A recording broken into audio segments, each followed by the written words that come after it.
Good morning. We'll begin by hearing from our student speakers who are elected by the student body. The speaker representing undergraduate students is a candidate for the Bachelor of Music degree in composition as a student of Mason Bates. Please welcome to the stage Collin Whitfield.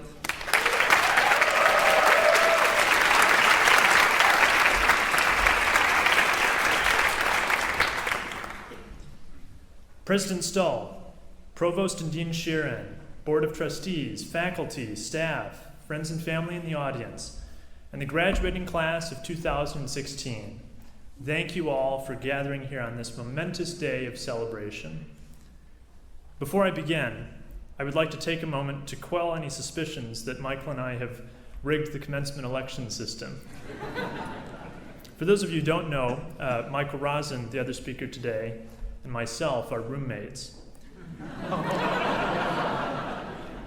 Although we both really wanted to share in this experience together, I can assure you this was not planned. Suffice to say, though, I'm honored to be sharing the stage with him today. I would also like to acknowledge Chase Hernandez, the Digital Communications Manager, who is seated in the audience somewhere. The only reason I am acknowledging Chase is to ensure that he keeps this commencement address on the SFCM YouTube channel for as long as humanly possible before risking his job security. We're also pretty good friends, too. Today, we celebrate the achievements of not only the students seated in front of me, but of all who have gathered. For the achievements of one are only possible through the devoted service and selfless guidance of a community. And what a nurturing and supportive community we have here at the San Francisco Conservatory of Music. For many of the students here today, like myself, we have built a bedrock of incredible memories at this school, both inside and outside the classroom. We have forged friendships that will last a lifetime, friendships that run far deeper than the bonds of ordinary business relationships, but have fundamentally shaped who we are as artists and human beings. Some of our shared memories are truly unforgettable. In addition to the countless musical experiences we've shared in together, and we truly have made some incredible music within these walls, we've also come to know each other on a deeply personal level, too. Many of us were led down the paths of darkness and back again in the sweltering corridors of Golden Gate Hall, and even lived to tell the tale. Many of us have stayed out late into the nights at Place Pigalle or Noir Lounge when we should have been studying or practicing, but just couldn't resist another round of drinks. Many of us have dated each other, or have longed of dating each other and not succeeded. Many of us have dated each other and still not succeeded. Point is, we've grown together as a community in every capacity, both professionally and personally. I've gotten to know so many of you so well, and I look forward to watching our careers grow in tandem over the years to come. We've also been changed fundamentally by every single faculty member seated here today. I have so many priceless memories of my professors here. Whether it is Professor Fogelsong, listening to student after student botch the same given musicianship exercise, or Professor Neblett staring down at us disapprovingly from her spectacles, like Professor Trelawney from Harry Potter, or Bob Britton telling us to enjoy our tongue muscles and start conversations with our palms, or Dr. Conti talking about his bête noirs, or when Professor Garner goes off on a tangent and reduces music to Platonic and Archimedean solids, and it just completely blows your mind. Or Dr. Homan talking faster than any of us can think in an 8 a.m. class. I have to mention for myself, there were many mornings I would rather have chewed glass than gotten up for an 8 a.m. class.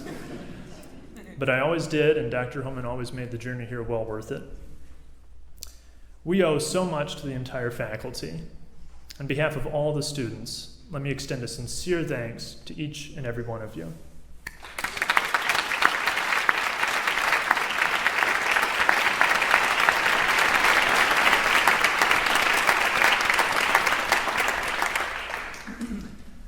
I was so fortunate in preparing for today to come across a recording on my phone from May 7th, 2013. This was the last day of class for Intro to Western Civilization in my freshman year here. Unbeknownst to Dr. Homan, I managed to record the final minutes of the class, which I have kept with me ever since. His words have inspired me to maybe one day become a professor myself and to continue pursuing all of my dreams in music. I hope they inspire you as well. And so here are my final words from Dr. Homan, addressed to me and you. You have chosen music as your career. You have chosen, at least for a time, to follow the arts as your profession, which makes you the torchbearers of your generation. In other words, this culture, yours either by choice or by birth, is your heritage, and it will be passed on to your generation through your voice. Plato, Aristotle, Goethe, Da Vinci, Salvador Dali, they all said the same thing. All art is moral education, which means that you are the moral voice of your generation. How will you use your voice? This is one of the reasons why it is so important to learn, to experience, and to develop wisdom. And so I'd like to encourage you to go out and explore this incredibly magnificent and beautiful world of ours. Not only the world that people create, but the world of nature as well. It's an incredible world. It's an amazing world. So go out and explore. And remember, the more you learn, the more interesting the world becomes. The more you learn, the more you will be inspired. The more you learn, the more you will be a true artist and a wise and compassionate human being. Thanks to Dr. Homan and to all the faculty, and congratulations to the graduating class of 2016.